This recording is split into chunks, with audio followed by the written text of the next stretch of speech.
Okay, hey everybody, and welcome to my channel. My name is Ansel Ray, and thank you for being here. This is a more serious video, not the video that you normally used to, the videos that you're normally used to seeing me do, but I had to make this video because it's very important.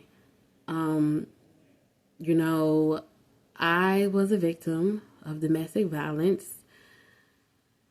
My ex-husband used to abuse me physically, mentally, emotionally. Yeah. And I also want to make this video to help I'm not a victim anymore. I'm a survivor, but I was a victim. I want to help other people, men and women, that have, and children too, because children get abused, unfortunately, they do. But I want to help people that are still victims of domestic violence, you're still being abused, and just be an encouragement to them and to also help them get out of that abusive relationship. So I was married. I got married in 2013 and I got divorced in 2021. Now, there were red flags that I chose to ignore in the beginning before we got married. I chose to ignore them. I was, always thinking that the person would change. Like, no, he's going to change and it's going to be okay. Once we get married, things are going to change. And the thing with that is, some people don't change when you get married. Sometimes some people do. Some people change for the better. Sometimes people change for the worse. Sometimes people they never change. They go into it being a bad person, being an abuser or whatever they're doing, and they continue to do it.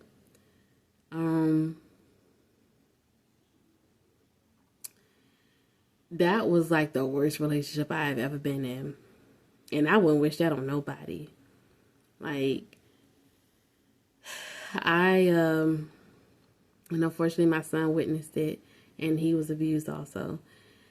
He is in therapy and he is getting the help that he needs. He's 15 years old now.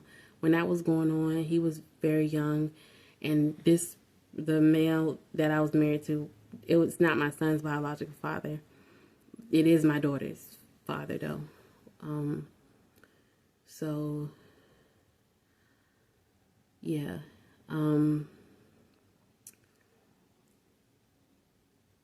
Like I said, it was the worst relationship I was ever in. The worst. Like, it takes the cake for every relationship that I've ever been in. That one takes the cake.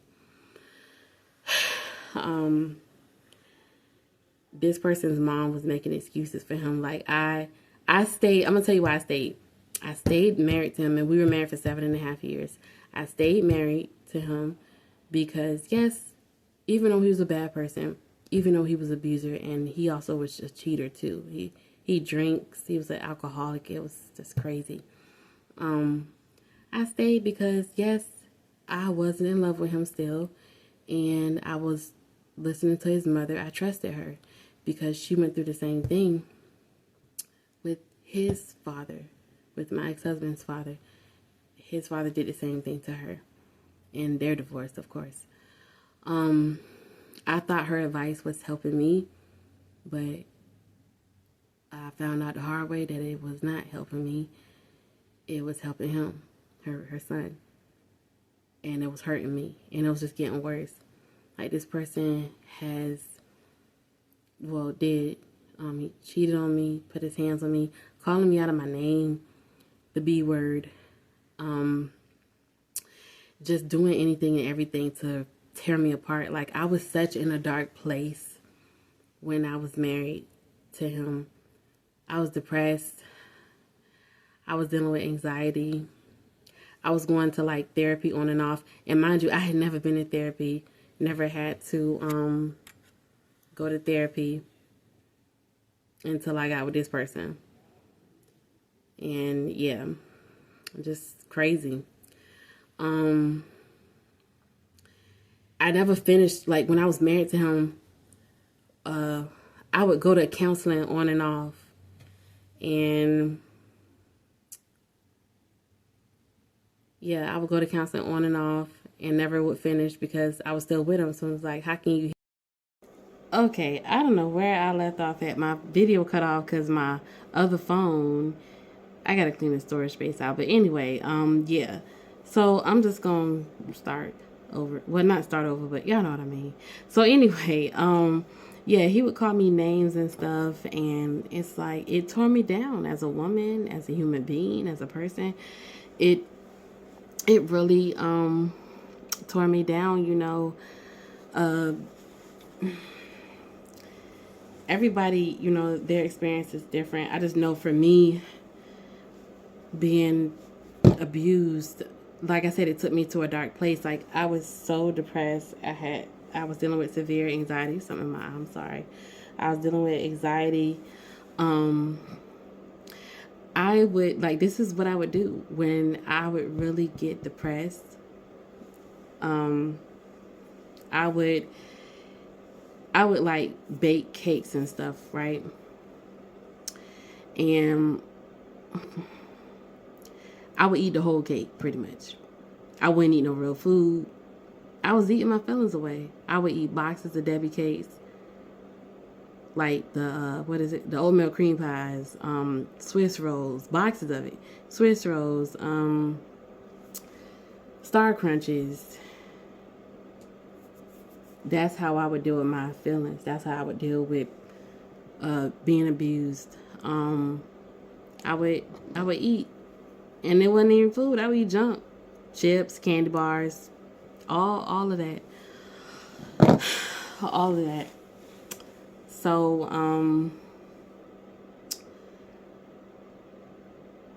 like I said, I know I said this before, but I wouldn't wish that on nobody.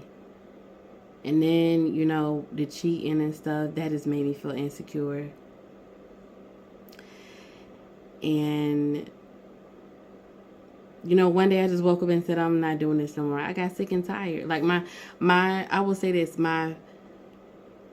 I call her my bonus sister, but I said it in a live. I don't know if y'all saw the live video, but Crystal, I love her. She is my ex-husband. That's his biological sister. They have the same dad, different moms.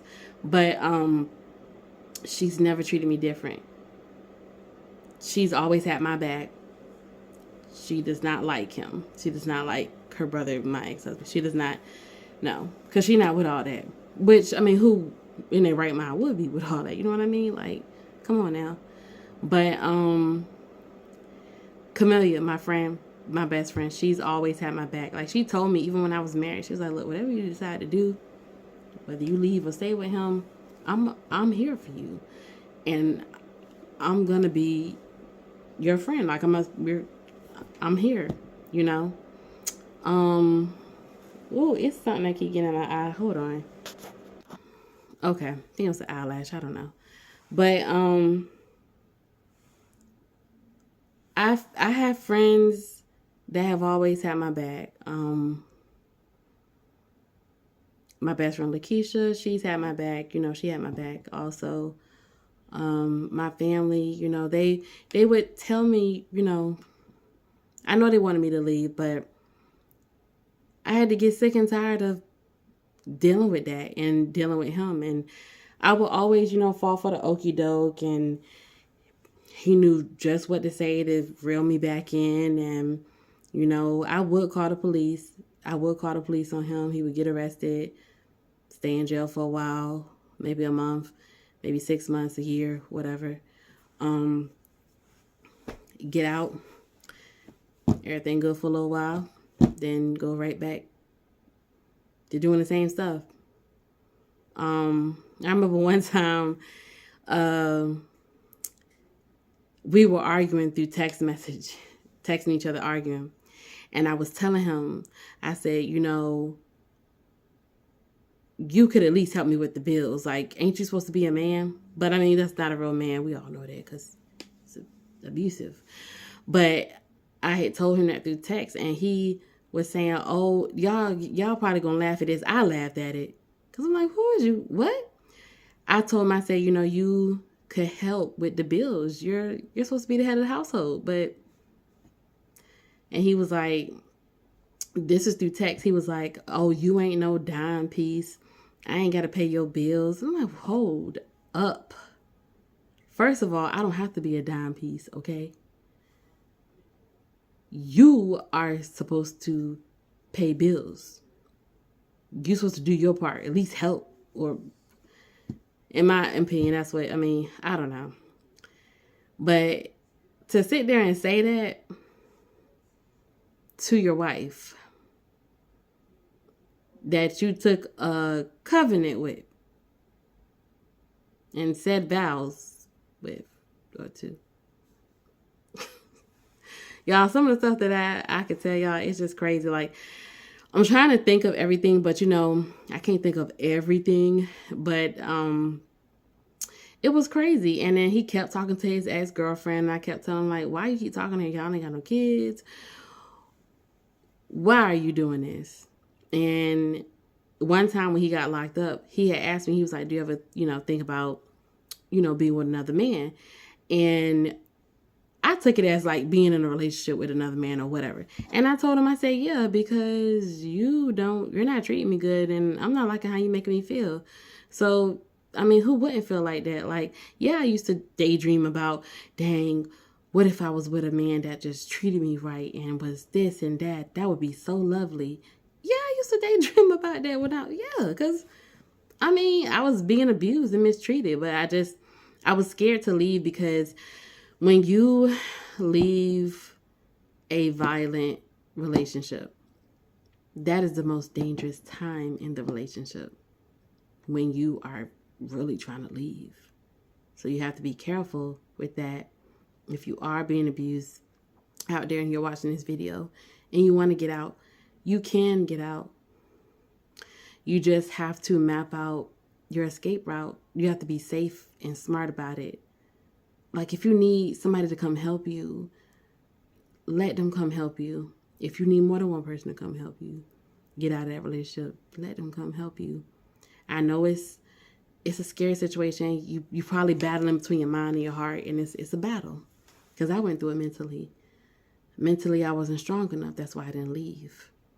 I wasn't strong enough. I got my power back, though, when I left. When I just said forget it. Because the thing is, okay, so with how I got out of it was, and I feel like this was God. I'm being 100 with you right now. I'm being so honest. I feel like it was God because I filed for the divorce during the pandemic. Was it November? It was like end of October, early November. And I filed for divorce because I just had my breaking point. He had put his hands on me in August, and I called the police. But by the time the police got there, he had left. So you know what happens after that. They issued a warrant out for his arrest. He didn't come back for some days, and then he ended up showing back some days later. And he was like, "I got to tell you something." I'm like, "Okay, whatever. I don't really care, but whatever." He went outside. The police happened to be driving by because we didn't live in a good neighborhood. We lived in the hood.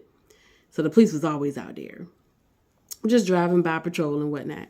So they drove by his car and ran his plates and seen that he had a warrant, and they arrested him. The warrant was from when he put his hands on me. When we went to court for that, he did like 30 days. Well, no, he did more than 30 days. But at first, when it first happened, when they got him, he did 30 days. And the judge during the court case, she was like, "Look, I'm going to order you not to go back to Miss Parker's house." Well, my married last name, I ain't going to say it because I don't. But anyway, yeah, she was saying, you can't go back to her house because I don't want no hostile contact. I mean, that's only but fair. At the time, I didn't see it that way. And I know y'all probably think, this girl crazy.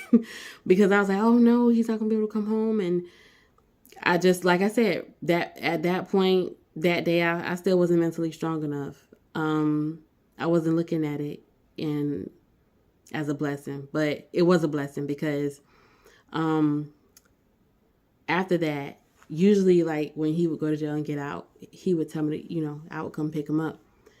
But this time I didn't pick him up. I didn't hear from him at all, which was weird. It was odd. Um, Kind of find out he was. I mean, I knew it in the back of my head, but I didn't have no proof. But he was cheating on me during the pandemic. Like I said, he was cheating throughout the marriage the whole time. Yeah. So you already know what I'm getting to. He didn't call me because she went to go pick him up.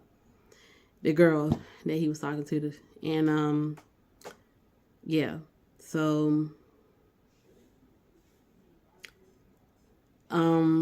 I didn't hear from him for some days.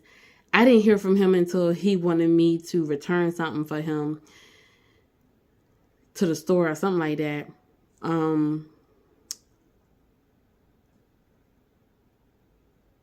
Yeah. I don't want to go into detail about what it was because I ain't even. That's a whole nother story. But anyway, when I saw him, he wasn't even excited to see me. I was like, yeah, he definitely talking to somebody else. But I was still a little shocked because I'm like, dang, you ain't calling to check up on your daughter. You ain't, okay. So there was one incident, I think where I just really was like, okay, you got to go, you got to leave this. There was a situation where he had got into trouble and he got arrested. Mind you, we were separated. We weren't living in the same house by then. And this was after the court case when he got picked up from when he put his hands on me. He did that 30 days. This was after that. This was like the following month. Yeah, the following month. Because that's October. So he got in trouble, got arrested, calls me. I don't know what happened because, like I said, we weren't even living in the same house. And I didn't talk to him on a regular basis. And I didn't see him on a regular basis. So he had called. I went to, bail him out. He gave me the money back from his account. And he was saying, yeah, I'm leaving Virginia because I don't do nothing to get arrested. I don't do nothing to get arrested here. And I said, well, that's because of you. You keep making poor decisions. And you're causing yourself to get arrested. So I said, even if you go to another place, your troubles are going to follow you because if you don't change, nothing's going to change for you. The same thing going to keep happening. So he said he was going to move out of state. And I was like, well, what about our daughter? What about her? How you going to, bond with her and see her and take care of her? Oh, I'll send money for her or whatever. I'll send money. I said, well, what about me? So he was like, oh, you'll meet somebody new. And I was like, oh, okay. And I ain't gonna lie, I was crying. I was crying. Yeah, I was crying. And I was taking him to his car. And his car was at his mom's house. And I'm just crying the whole time. And he didn't even comfort me at all. He didn't hug me. He didn't say, look, I'm sorry. He didn't say none of that. He let me cry the whole time while I'm driving. And he asked me a question about something. And I was like, this is me boo-hooing and crying, trying to get my words out. I said, I don't know. And I was crying. I don't know what you're talking about, whatever he asked me. So I take him to his car. He didn't snatch it from me because I wasn't holding his stuff. He snatches his paper that he got from the jail off the floor and goes over to his car. And I'm waiting. I'm thinking he going to come back to the car and say sorry. He didn't come back to the car. He was in his car, the lights turned on and everything. So at the time I had an SUV and my daughter was in the back seat. She was a baby, but she was like a baby. Like was she 1 year old? I think she might have been 1 or just turned 1, something like that. But no. She was 2 years old. My bad, y'all. She was 2 years old. So she ended up, not she, I ended up turning my car around and leaving. He didn't call me, nothing. I ended up calling my best friend Camelia. I was boohooing crying. I said, girl, you won't believe what just happened.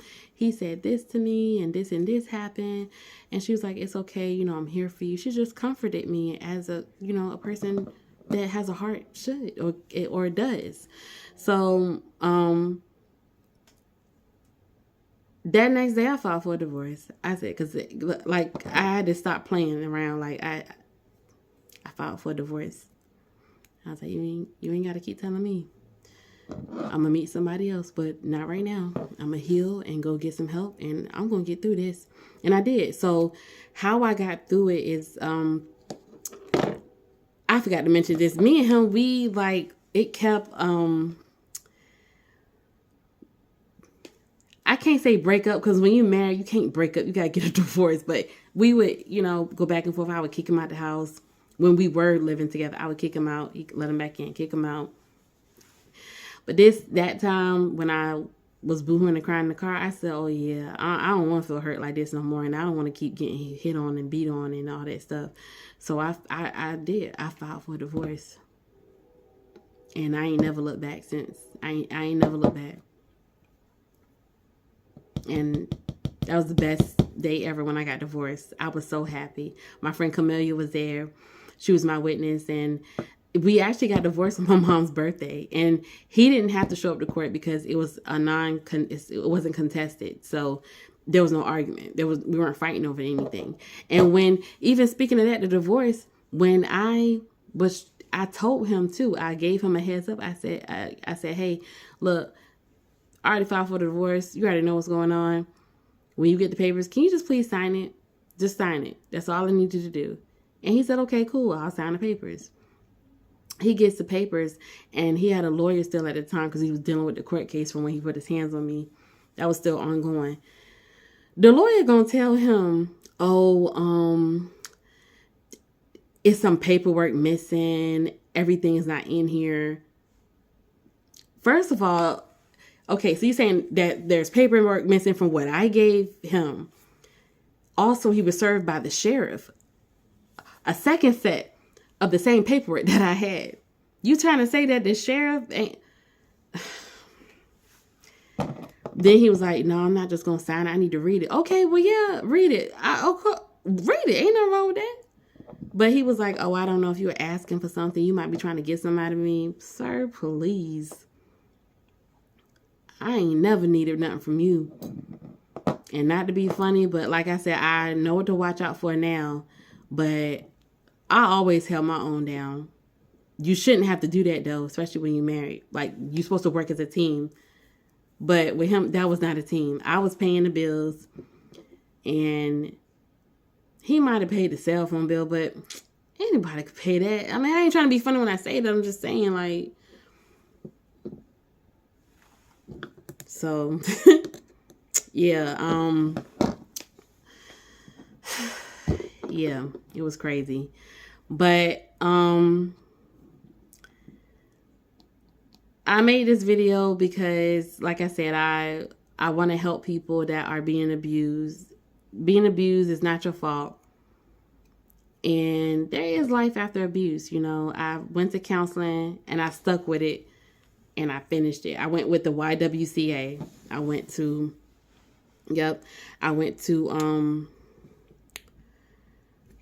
therapy. I did it virtually too, because, you know, the pandemic and stuff. So they let me do it virtually. The woman was phenomenal. Like, she was amazing. She even was like, I see a difference in you. Like, when you first started here, you were, you know, looking gloomy, and, you know, and then she said, now, like, you're doing your hair, you got your makeup on. I said, yeah. Yep. I learned how to do my hair through YouTube. Learned how to do my hair. Started exercising, started getting back to me, who I truly am meant to be, or was meant to be, and I got back to that person and more, you know. I was so happy. Like, when I got divorced, I was the happiest day. Like, I wasn't even that happy when I got married, and I didn't realize that till I got divorced. Like, I was, yeah. So, um, I just hope that this video helps someone out there. You know, I hope it helps a lot of people that don't think that you can't get out of an don't think that you can't get out of an abusive relationship. You can. You can. I wasn't gonna do this at first, but I feel like I need to. Like, I can even tell you like some of the stuff that he did to me. Like, he hit me in my face. He strangled me, smothered me with a pillow. Like, has kicked me, thrown me on the ground. I remember one time he had called me sloppy, but it wasn't because of what I was doing. He was talking about my body. And I'm just like, wow, when I first got with you, you weren't in shape. But I didn't body shame you. But yeah, those words don't mean nothing. Like, his words, they don't mean anything. It's just air. Like, it don't mean, well, I ain't gonna say it. His words didn't hold no weight to it. They didn't mean anything. I just learned to not saying I swept it under the rug, but you ain't about to sit here and body shame me and think I'm gonna listen to you, especially after I gained my confidence back, you know. And then I joked about, well, while we were going through the divorce, I would make jokes about him on social media. And I know some people are like, why you do that? Like, you shouldn't do that. It was therapeutic to me. I would call him the baby gorilla. And I would say that because he's short. I mean, just putting it out there. And it was funny. Me and my friends still laugh about it, but don't get me wrong, I don't joke him anymore, but I'm just telling y'all what I used to call him. And sometimes when it might come up, it's still funny, but that was my way of releasing the negativity that I went through, and it was a way to release it, and it helped me. And I remember one time he confronted me. He was like, well, my family telling me that you calling me the baby gorilla. All I did was laugh, and he got mad. All you do is laugh. And then he stormed off. I'm like, okay, I mean, shoot, what? It was funny. It was funny.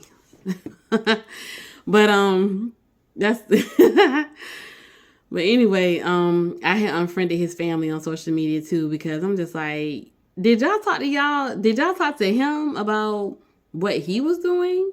But y'all want to tell him what I was calling him on social media. You need to go check your boy and tell him stop putting his hands on people before he messed with the wrong person one day. And actually he did, man. One girl, the girl that he was cheating on me with during the pandemic, I think this was after I filed for divorce, she stabbed him. I was like, karma, karma, karma. And then he calls me from the hospital on FaceTime. So I was like, I tell you something. And he showed me his arms. And I was like, what the heck? Why are you calling me? And what? I said, well, just out of curiosity. I'm like, okay, what happened? He was like, I can't tell you because the police is in here. I'm like, okay, he must have did something, whatever. Come to find out the girl stabbed him.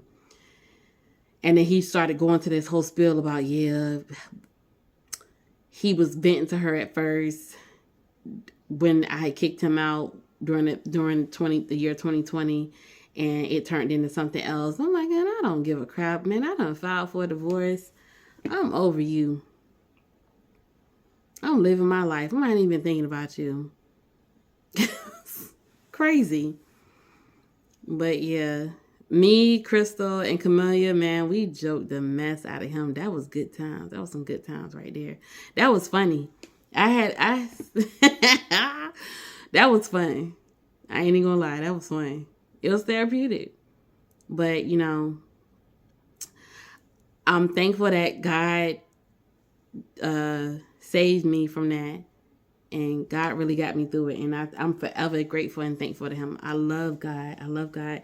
I love him so much. Like, that's why you'll hear me say, or you might see it on my, like when I'm putting my little captions or whatnot, or forever grateful, like, to God. God is so good. He really got me through that. He really got me through that. But I'm about to wrap this up. There are hotlines that you can call if you know somebody that's being abused. I'm about to look it up on my other phone. Hold on. There are hotlines that you can call, and I'm going to put it in the description up here on this video.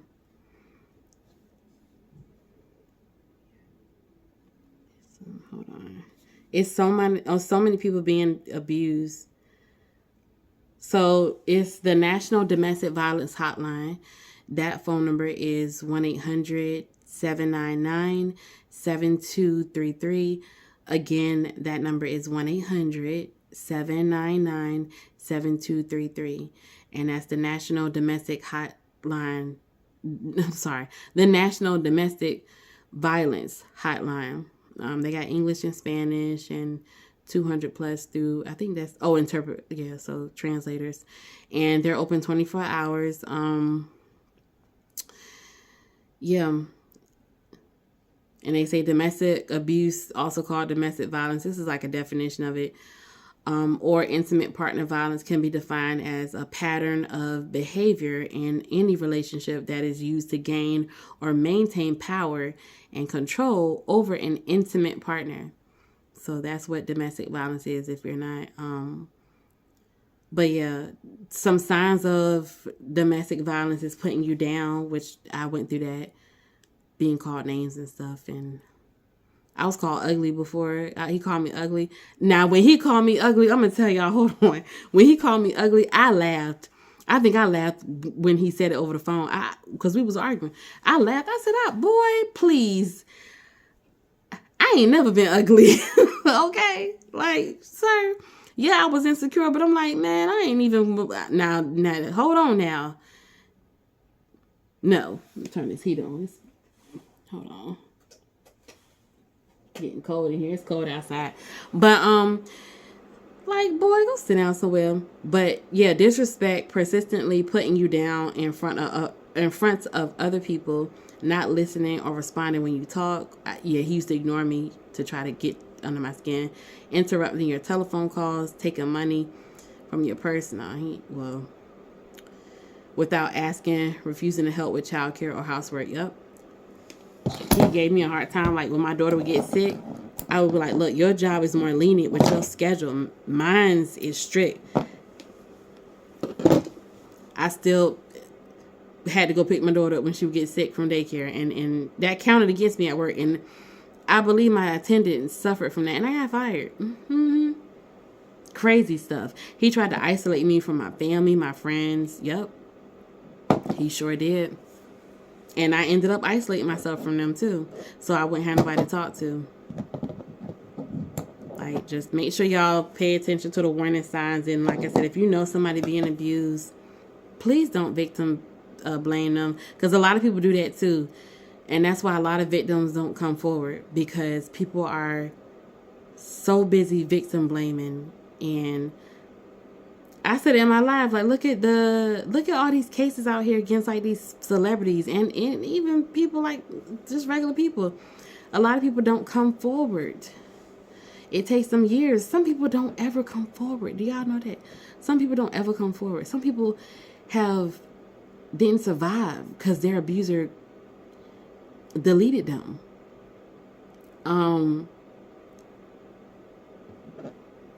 Some people end up in a mental home. Some people, they end up having things that mentally happen to them where they don't recover because of the abuse. And if they've been SA'd and raped without the G, they don't recover. So, yeah, if you know somebody in that situation, just talk to them. And sometimes, victims, they might not want to talk. But when they're ready to talk, they'll talk. And just let them know that you got their back.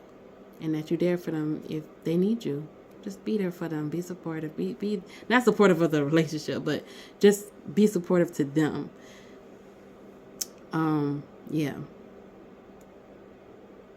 And like I said, if you're being abused, it's okay to reach out for help. It's okay. it's okay to be confused and to not know, because it's a battle. But when you get sick and tired, you'll leave. You'll leave. And I hope you have somebody in your corner that'll just be there for you no matter what, you know? Yeah. So I'm going to get ready and go. I hope you guys, you know, gain something from this video. And also learn, same thing. I hope you guys learned something from this video, that the abuse, domestic violence is constantly going on, and it needs to stop. I don't know who in their right mind, like, you don't have, if you are doing this to people, you have no rights to put your hands on nobody at all. Because I bet you wouldn't want nobody putting their hands on you. I bet you wouldn't. And the minute somebody defends themselves because you put their hands on them and you shouldn't have, you ready to fight some more? Like, come on now. But yeah, I'm gonna get ready and go. But I'll see you guys later. Take it easy, and I'll see y'all later.